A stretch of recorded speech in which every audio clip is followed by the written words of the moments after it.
A gente tem uma reportagem no nosso site, Thales e professor Trevisan, que fala sobre a questão dos combustíveis. Vou pedir para a nossa equipe colocar aqui na tela. É essa aí. Peça para o Hamas, foi o que disse o exército de Israel a apelo da ONU por combustível. A reportagem está falando sobre esse assunto e o exército de Israel disse à ONU para refugiados palestinos para que pedissem combustível para o Hamas. A resposta vem depois do órgão nas Nações Unidas fazer um apelo e afirmar que hospitais que atendem civis palestinos atingidos pelos bombardeios na faixa de Gaza e outros serviços de distribuição de suprimentos podem deixar de funcionar amanhã. O comentário foi feito pelo perfil do exército israelense na rede X ou Twitter, né? Perguntem para o Hamas se vocês podem pegar um pouco. É o que diz a postagem, acompanhada de uma foto de um suposto reservatório de combustível do grupo extremista. Israel alega que o Hamas tem reservatórios no território de Gaza. A agência da ONU ainda não respondeu a este comentário. Combustível é uma preocupação e também até uma moeda ali dessa negociação toda, professor. Ah, sem dúvida nenhuma, né? Vários pontos são moeda de troca, né? O combustível é o primeiro deles. A primeira razão por qual a faixa de Gaza está sendo pedida combustível e que a ONU está preocupada com isso é o risco de uma calamidade sanitária.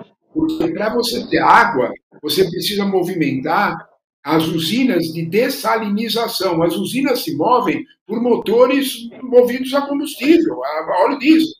As pessoas estão bebendo água salgada.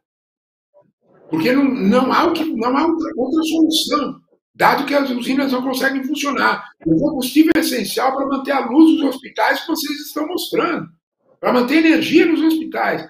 Isso sem a gente contar remédio e sem contar alimento. Então, de algum modo, energia, remédio e alimento são produtos absolutamente essenciais. Nós temos que lembrar que nós estamos falando sobre um território bem pequeno, 365 quilômetros quadrados, onde moram 2,3 milhões de pessoas.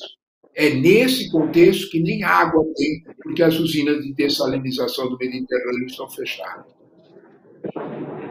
Mas, professor, o que está levando Israel a aumentar o tom? Israel, tudo bem, sempre teve um tom alto, mas eu acho que essa postura dele de pedir a demissão do presidente da ONU, e dessa postura de perguntem para o Hamas, etc., ela está elevando o tom.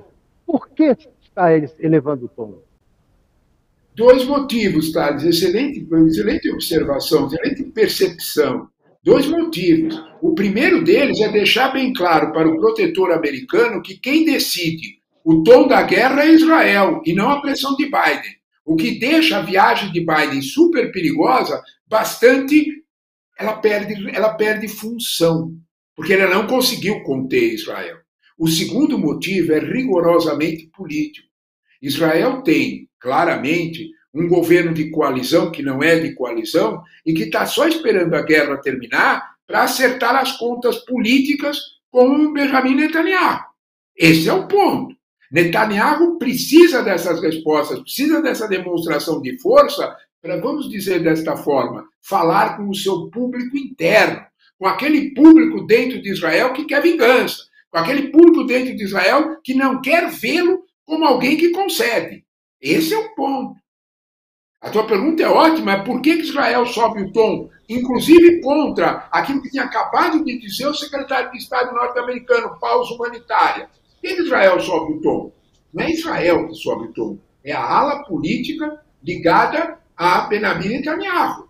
Não é diferente em outros contextos. Por que você, dentro do contexto norte-americano, você não consegue uma ação mais unitária? Porque, de fato, a Câmara dos Deputados norte-americanas hoje, se você abrir, ela vai ter posições muito diferentes daquelas moderadas de Joe Biden. Nós estamos falando exatamente disso. Nós estamos falando daquela forma em que a força política não está jogando água no moinho da moderação. Isso está muito presente em Israel, isso está presente no Hamas também, na atitude dos grupos militares, isso está presente nos Estados Unidos também. É uma situação bastante densa do ponto de vista político, não só militar. Esse é o ponto que a gente precisa destacar. É bem percebido por tua parte por que não funciona, por que subiu o tom. Muito bom. Professor Leonardo Trevisan, prazer recebê-lo, um prazer conversar com o senhor sempre, sempre enriquece aqui o nosso debate. Um abraço para o senhor, bom trabalho.